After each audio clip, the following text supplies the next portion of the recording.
The watch had been underwater for hours, not resting safely in a glass case, not sitting in a luxury store. It was strapped to a diver's wrist deep below the surface, where pressure bends metal and mistakes cost lives. The seconds kept moving, no fog, no leaks, no failure. That moment didn't just prove a watch worked. It changed what the world believed a watch meant. Because today, Rolex isn't just a timepiece. It's a symbol of success, precision, and arrival. And that symbol has become so powerful that it's now one of the most counterfeited objects on Earth. But why? What makes a watch so valuable that millions of fakes flood the market every year? To understand, we have to go back to a time when Rolex was just an idea and wristwatches weren't taken seriously at all. At the start of the 20th century, wristwatches were seen as weak. Men carried pocket watches. Wristwatches were considered fragile, inaccurate, and unnecessary. Hans Wilsdorf didn't agree. He wasn't a watchmaker by trade. He was an entrepreneur obsessed with one thing: precision. Wilsdorf believed wristwatches weren't inferior. They were just poorly made. So instead of following trends, he chased standards. He sourced high-quality Swiss movements, demand, and this is where the Rolex story gets really interesting.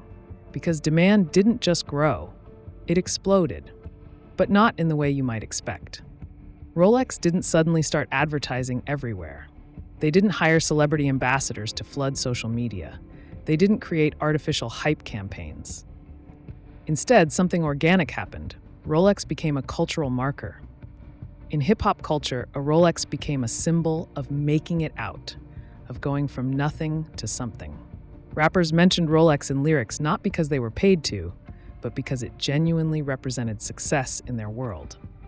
In business culture, a Rolex became the quiet signal, the handshake that said, "I've arrived," without saying a word. In sports, champions wore Rolex not just because of sponsorships, but because winning and Rolex somehow felt connected. Both represented the pinnacle. Both represented not settling for second place. And here's what's remarkable. Rolex never had to orchestrate any of this. They just had to maintain their standards. The culture did the rest.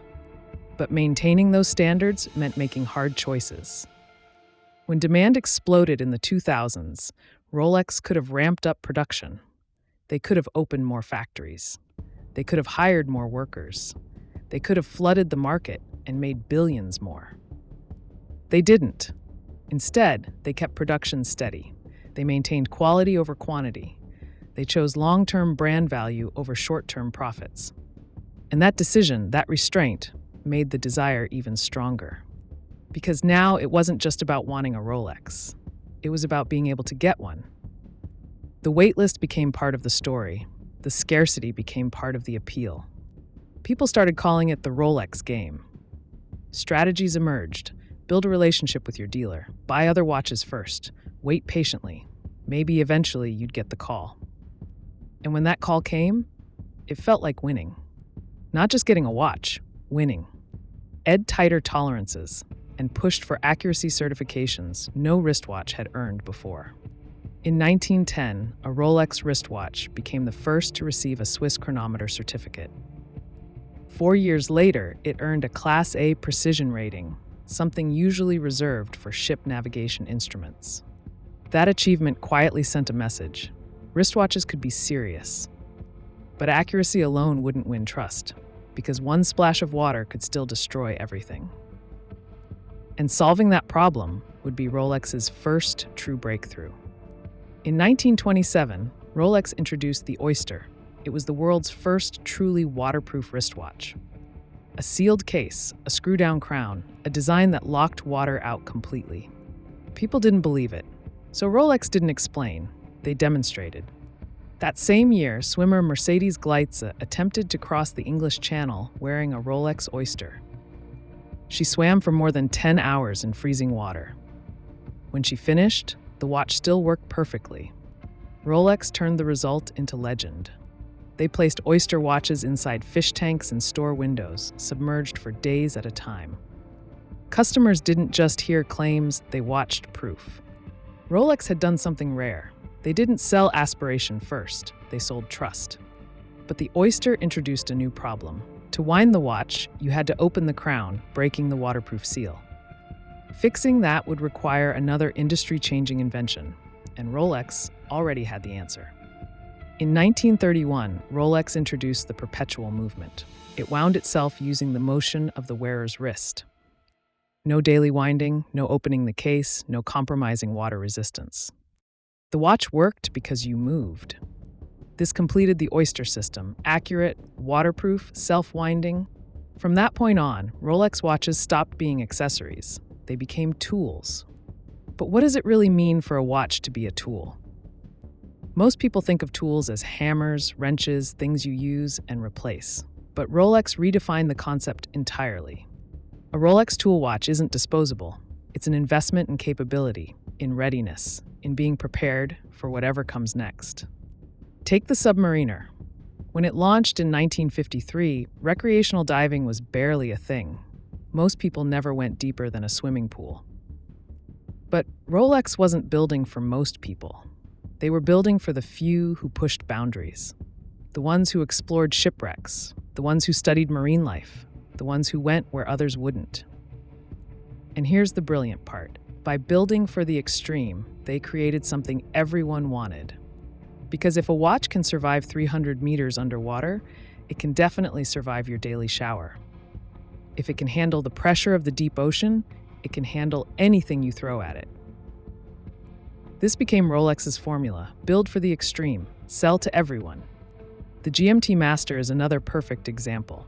It was designed for Pan Am pilots in the 1950s. These pilots needed to track 2 time zones simultaneously as they flew across continents. Rolex created a watch with a rotating bezel and a fourth hand. Simple, elegant, functional. But you didn't need to be a pilot to want one. You just needed to appreciate the idea of being ready for anything.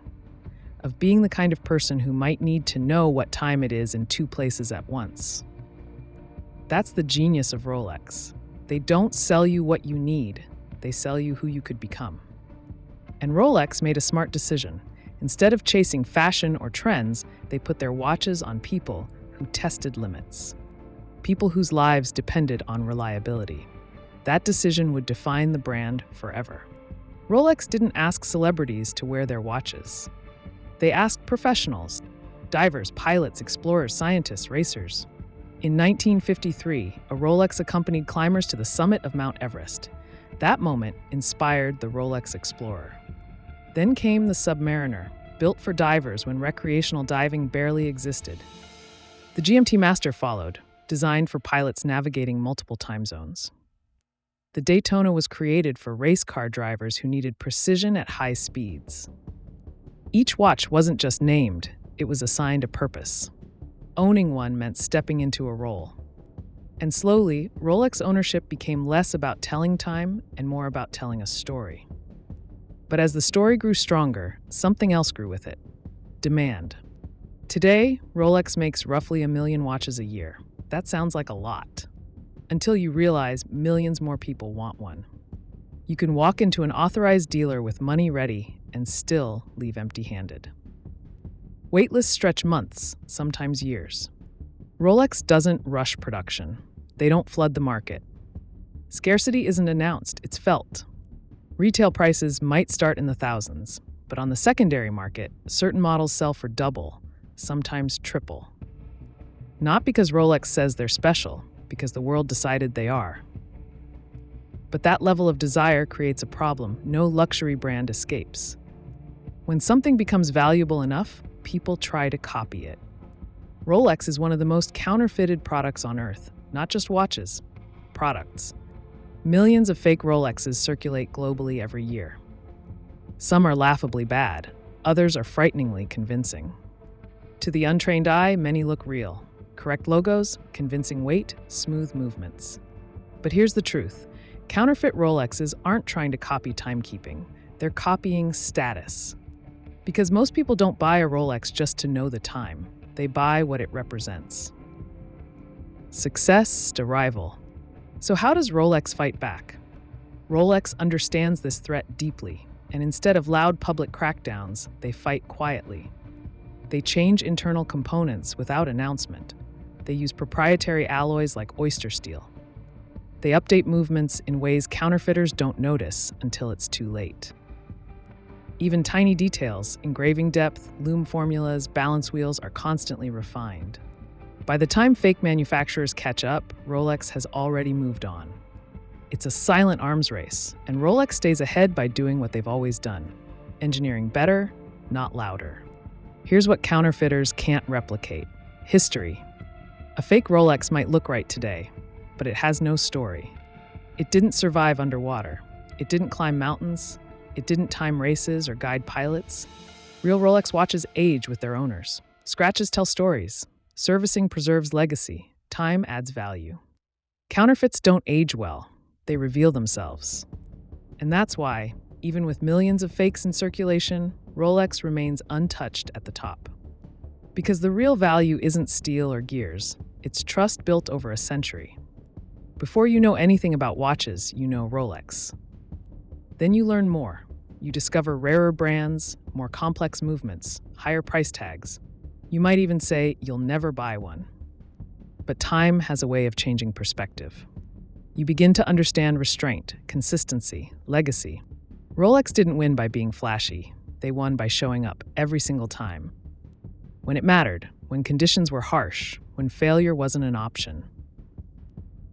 Think about the first time you saw a Rolex. Maybe it was on someone's wrist at a business meeting. Maybe it was in a movie.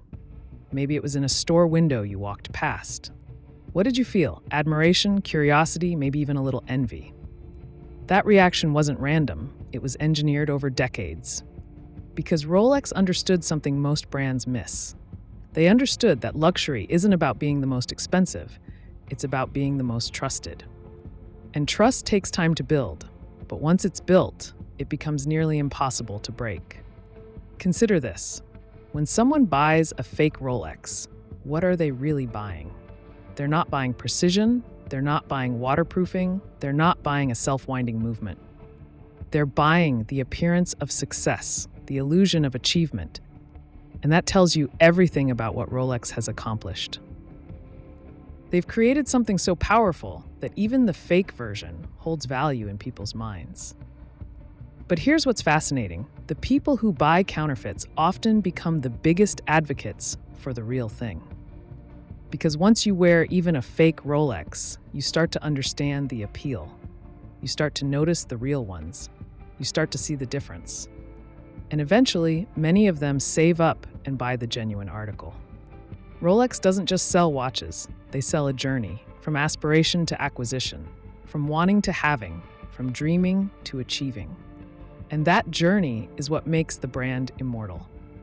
Because as long as people have dreams, as long as people want to mark their achievements, as long as people want something that says, "I made it," Rolex will be there. Not shouting, not begging for attention, just existing, consistent, reliable, timeless. And that's why Rolex isn't just a watch, it's a standard. A symbol so powerful the world keeps trying to copy it, and failing.